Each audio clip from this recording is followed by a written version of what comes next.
கஸ்தூரி உயிரிழப்பு ஒரு உயிர் அல்ல 2 உயிர் என்று சொல்ல வேண்டும். காரணம், கஸ்தூரி 7 மாத கர்ப்பிணி பெண். அவர் வயிற்றில் ஒரு 7 மாத குழந்தை இருக்கிறது. அது மொட்டாக இருக்கும் போதே கருகிவிட்டது. இந்த சோகம்தான் மிகப்பெரிய பாதிப்பை ஒட்டுமொத்தமாக ரயில்வே பயணிகள் மட்டுமல்லாமல் தமிழகத்தை உலுக்கிறது.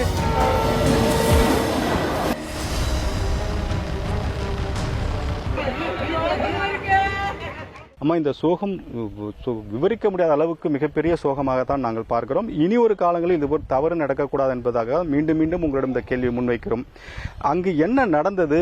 நீங்க யாரெல்லாம் கேட்டீங்க, உதவி கேட்டீங்க, என்ன நடந்தது முழுமையா சொல்லுங்க. முதல்ல எடுத்த உடனே சங்கிலி பிடிச்சி இழுத்தோம். வாமிட்டு குக்கரை விழுந்துட்டா. சங்கிலி பிடிச்சி இழுத்தோம். சங்கிலி எந்த கமாண்ட்மெண்ட்லும் ஒர்க் ஆகல. பிற இருக்க மக்கள்லாம் பிடிச்சி இழுத்தாங்க. அவங்க அப்பவும் ஒர்க் ஆகல. போய் டிடிஆரை போய் கூப்பிட்டு வந்து அதுக்கு பிறகு விருதாச்சலத்துக்கு ஒரு 20 நிமிஷத்துல உடம்பு வந்துருச்சு. உடுமலைப்பட்டிலேருந்து 20 நிமிஷத்துக்கு வந்துருச்சு. அந்த கீழே விழுந்த உடனே நாங்கள் போனோம்னா காப்பாத்திருக்கலாம். அந்த செயினை முடிச்சு ஒரு 5 நிமிஷம் கழிச்சு போய் நாங்கள் தூக்கி இருந்தோம்னா காப்பாத்திருக்கலாம். ரேசான அடி தான், ரொம்பலாம் அடி கிடையாது. அப்படி ஒரு கற்பனையை காப்பாற்ற முடியாம அந்த அரசாங்கம் எதுக்கு இருக்கு?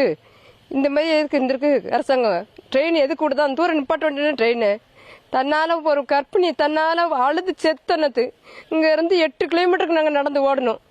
ஒரு ஆளும் எங்களுக்கு ஒடியாந்து காப்பாத்த கிடையாது. யாருமே காப்பாத்தல. அந்த சங்கிலியை எத்தனை முறை இழுத்தீங்க? அவங்க என்ன சொல்றாங்கன்னா, ஒரு 7 கிலோ அளவுக்கு வெயிட்டா இழுத்தாதான் அந்த சங்கிலி நிக்கும் அப்படின்னு ஒரு தகவலை சொல்றாங்க. எத்தனை பேர் சேர்ந்து இழுத்தீங்க அதை? ஊர் கம்பார்ட்மெண்ட்ல இருக்கவங்க எல்லாருமே இழுத்தாங்க. சென்ஸ் ஃபுல்லா எல்லாமே கம்பார்ட்மெண்ட்ல இருக்கவங்க எல்லாருமே இழுத்தாங்க. எல்லாம் இழுத்துதான் ஒண்ணு கூட ஒர்க் ஆகல. அதுக்கு பிறகுதான் போய் டிடிஆரை போய் கூப்பிட்டு அதுக்கு பிறகுதான் விசாரணை ஒரு 10 நிமிஷத்துல வந்துருமா, நீ விருதாச்சலத்தை இறங்கிக்கோங்க, அங்க இருந்து போங்கன்னா அங்க ரயில்வே ஸ்டேஷன்ல இருந்து போலீஸ் அங்க போயிட்டாங்க. அதுக்கு பிறகுதான் நாங்க அங்க போய் பார்க்கையில சங்கிலி பிடிச்சி இழுத்தோடனே காப்பாத்திருக்கலாம் பிள்ளைய. மெயின் காரணம் அந்த பாயிண்ட் தான். சங்கிலி பிடிச்சி இழுத்துருந்தோம்னா நாங்க பிள்ளைய காப்பாத்திருக்கலாம். இதோட தவறு மிக மிக ட்ரெயினுக்குள்ள தவறு தான், வேற யாரும் கிடையாது. நிச்சயமா புரிஞ்சு கொள்ள முடியுமா? அது மட்டும் இல்லாமல் உள்ளே அங்க கழிப்பறை வசதி இருக்குது, அங்க வாஷ் பேஷன் இருக்குது, அங்க வாமிட் பண்ணிருக்கலாம்ல, அங்க நீங்க ஏன் போகாததுக்கு என்ன காரணம்? கழிவறையில ஃபுல்லா வாஷ் பேஷன்ல இன்னொரு ஆள் நின்னுக்கிட்டு இருந்தாங்க. சென்ஸ் நின்னுக்கிட்டு இருந்தாங்க. சரி இங்க நிக்காங்களா, அவங்க மேல பற்று மட்டும் தான் அங்கிட்ட வாந்தி எடுக்க போனதுதான்.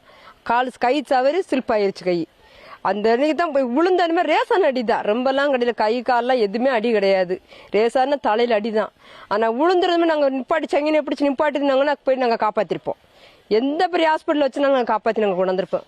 என் பிள்ளை நாங்க கைய வைக்க பிள்ளை துடிக்கு உடம்புல. பிள்ளை கால் கையெல்லாம் துடிக்கு சார்.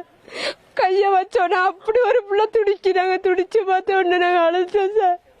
என் மனமே உடஞ்சி வச்சு அந்த இடத்துல நாங்க தூக்கி அம்மா கொஞ்ச நேரத்துல நீனும் பெரியம்மா அப்படின்னு நாங்க அழுது. நாங்க ஒத்தையில தான் புலம்பிட்டு இருக்கோம். ரயில்வே போலீஸ் எல்லாருமே அங்கதான் இருக்காங்க. கொஞ்ச நேரத்துல பட்டுனோம்னா நாங்க காப்பாத்திருப்போம் பிள்ளைய. கொஞ்சம் ஒரு அரை மணி நேரத்துல தூக்கிட்டு எந்த ஹாஸ்பிட்டலுக்காச்சும் நாங்க கொண்டு ஓடி இருப்போம். இந்த செயினால தான் பிள்ளைய நாங்க இருக்க விட்டு 7 மாசம் கற்பிணி நாங்க விட்டுட்டு நாங்க தவிக்கோம். எல்லாரும் 11 பேர் நாங்க அழுது அம்மா அநியாயம் பார்த்தீங்கன்னா நாங்க அழுது கத்தி கதறோம் சார். எங்களுக்கு இன்னும் ஒரு நடவடிக்கை கூட யாரும் எடுத்து கொடுக்கல. மணி 4 ஆகும் 5 ஆகும் சொல்லுதாங்க. இன்னும் ஒரு முயற்சி கூட எடுக்கல சார். எங்களுக்கு நாங்க காலையில இருந்து நேற்று 8 மணில இருந்து நாங்க கத்துதோம். இன்னும் எதுவுமே ஒன்னும் ஒரு தகவல் எங்களுக்கு தெரிய மாட்டேங்குது சார். நாங்க அழுது புலம்பத்தான் செய்தோம் சார். எந்தமான விஷயமும் தெரிய மாட்டேங்குது சார் எங்களுக்கு. இந்த கண்ணீர் நிச்சயமாக அரசுக்கு தெரியுமா? அவர்கள் கண்ணீர் விட்டு கதறும் இந்த காட்சி நிச்சயமாக அரசு புரிந்து கொண்டு உடனடியாக அவர்களுக்கான உதவி செய்யும் என்று நம்புகிறோம். அதே சமயத்தில் ரயில்வே துறை போலீசார் தற்போது இந்த விசாரணை என்பது தொடங்கியிருக்கிறார்கள். ரயில்வே டிஎஸ்பி அவர்கள் இந்த விசாரணையை தொடங்கியிருப்பதாக சொல்லப்படுகிறது. அது மட்டும் இல்லாமல் திருக்கோயிலூர் கோட்டாட்சியருக்கு இந்த 9 மாத கர்ப்பிணி பெண் உயிரிழந்தது சம்பந்தமாக ரயில்வே போலீசார் விசாரணைக்காகவும் பரிந்துரை கடிதம் கொடுக்கப்பட்டிருக்கிறார்கள்.